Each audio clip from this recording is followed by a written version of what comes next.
चलिए अब देखते हैं सब पार्ट्स ऑफ नाउन। सब पार्ट्स ऑफ नाउन। जब हम नाउन के बारे में पढ़ते हैं तो उसके कुछ सब पार्ट्स भी हैं जो कि हमको पढ़ने पड़ेंगे, ठीक है ना। जिनमें से सबसे पहला सब पार्ट है नाउन जेंडर, ठीक। दूसरा नाउन नंबर, और तीसरा नाउन केस, ठीक।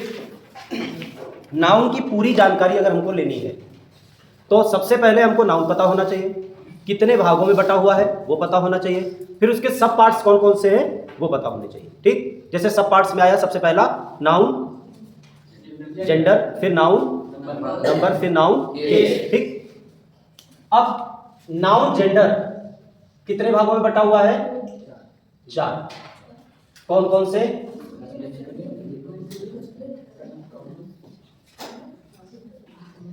सबसे पहला मैस्कुलिन जेंडर, दूसरा फेमिनिन जेंडर, तीसरा न्यूटर जेंडर और चौथा कॉमन जेंडर, ठीक। नाउन नंबर की अगर बात करें तो वो कितने भागों में बटा हुआ है? 2। कौन कौन सा? सिंगुलर नंबर और प्लूरल नंबर। क्लियर? अब इनको देखते हैं। केस कितने भागों में बटे हुए हैं?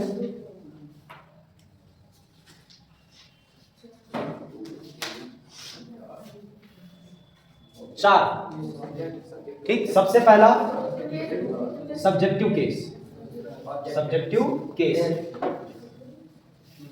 This is also known as nominative case, इसे नॉमिनेटिव केस के नाम से भी जाना जाता है। सेकेंड है ऑब्जेक्टिव केस, थर्ड है पजेसिव केस, पजेसिव केस, और फोर्थ है वोकेटिव केस। वोकेटिव केस को ही एक नाम और दिया गया है calling case. Clear? Noun gender 4 भागों में, नाउन नंबर 2 भागों में, नाउन केस 4 भागों में, ठीक। अब इन्हीं से हर एक चीज जो भी हम नाउन के विषय में लिखते हैं, नाउन का कहीं भी प्रयोग करते हैं, तो उनमें ये तीनों सब पार्ट्स अपने आप जुड़े होते हैं, ठीक है ना। जैसे फॉर एग्जांपल मान लीजिए हमने लिख दिया Ramesh is going to Kanpur, ठीक। रमेश, ये पहली चीज तो ये नाउन है। अब अगर कोई पूछे कि इसमें पार्ट्स ऑफ स्पीच क्या है, इसमें पार्ट्स ऑफ स्पीच क्या है भाई? Ramesh is going to Kanpur, इन सब में पार्ट्स ऑफ स्पीच क्या है? बस सब पार्ट्स ऑफ स्पीच ही है। बिना पार्ट्स ऑफ स्पीच के हम कोई भी भाषा बोल ही नहीं सकते, ना लिख सकते।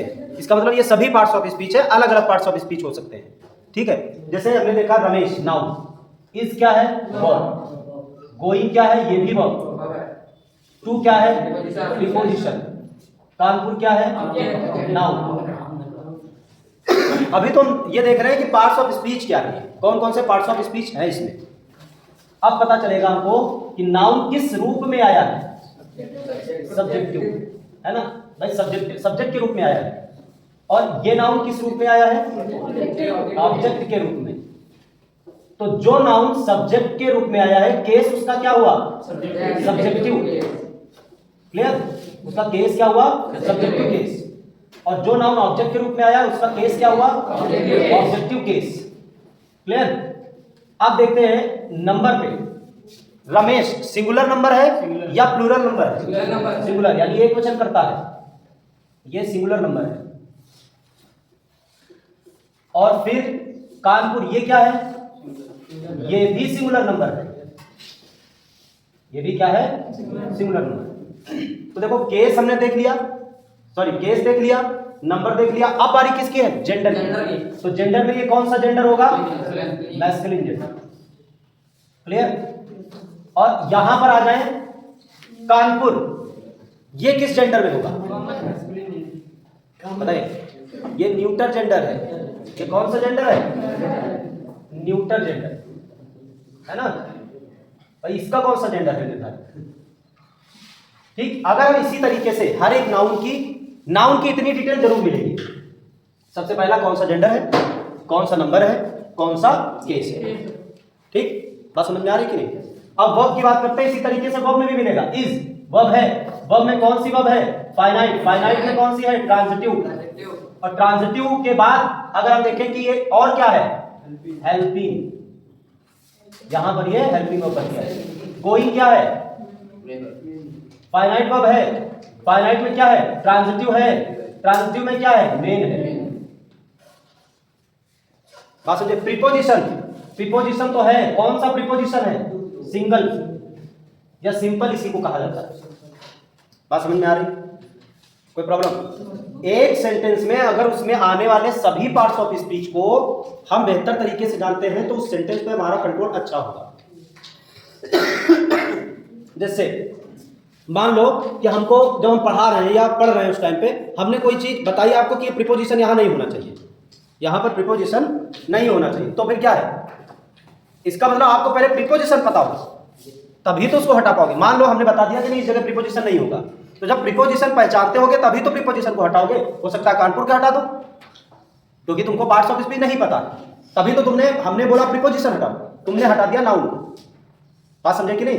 इसलिए किसी भी सेंटेंस को अगर पढ़ना है तो उस समय हमको सबसे ज्यादा जरूरी है उसके पार्ट्स ऑफ स्पीच पता होना और उससे रिलेटेड रूल्स पता होना। जब हमको पार्ट्स ऑफ स्पीच पता होते हैं तो उससे रिलेटेड हमको रूल्स भी पता होने चाहिए। जब रूल्स पता होंगे तो जो भी चीज हम जो भी काम करने जा रहे हैं वो लगभग सही ही होगा। बात समझ में आ गई? कोई समस्या?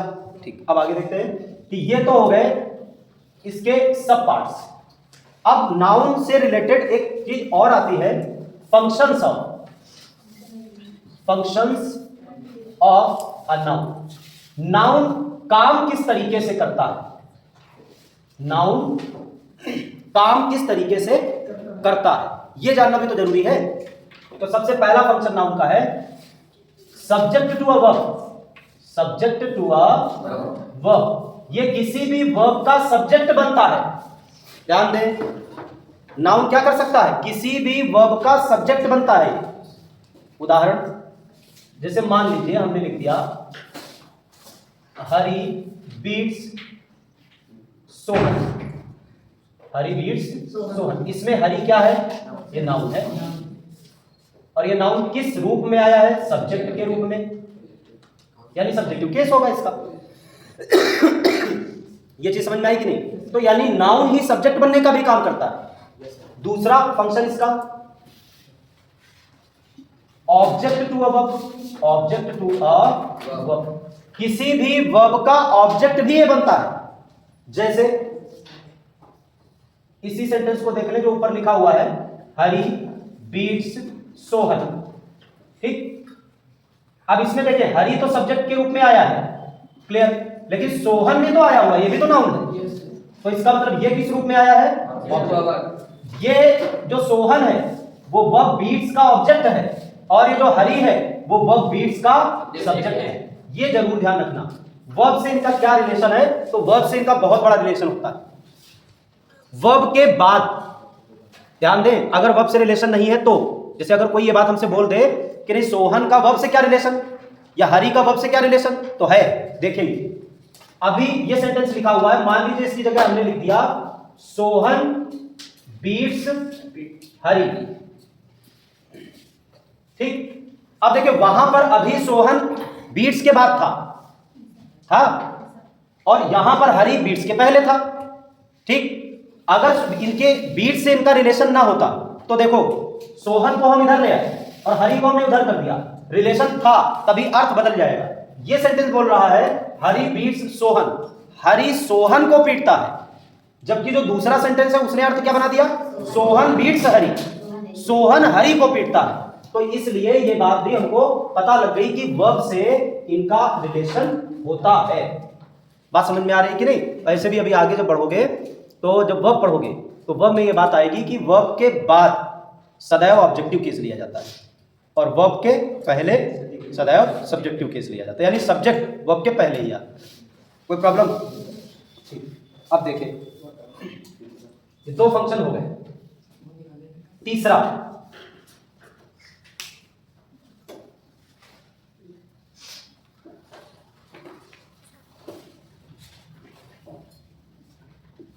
देखें, object to a preposition. Object to a preposition, ठीक। यही नाउन किसी भी प्रीपोजिशन का ऑब्जेक्ट बनने का काम भी करता है, ठीक। जैसे हरी गोज टू कानपुर।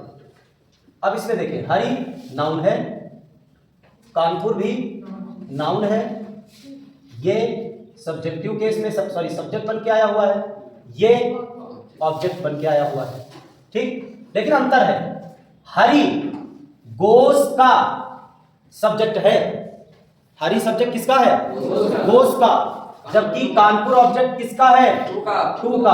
और टू क्या है? प्रीपोजिशन। बात समझ में आ रही है कि नहीं? इसीलिए इस स्थिति को कहा जाएगा ऑब्जेक्ट टू अ प्रीपोजिशन। बात समझ में आ रही है कि नहीं? बोलो, कोई प्रॉब्लम इसमें? अब एक और देख रहे हैं, ऑब्जेक्ट टू प्रीपोजिशन हो गया। एक अगला है case in opposition. Case in opposition का अपोजिशन मीन्स ठीक बगल में, by the side of. Opposition means by the side.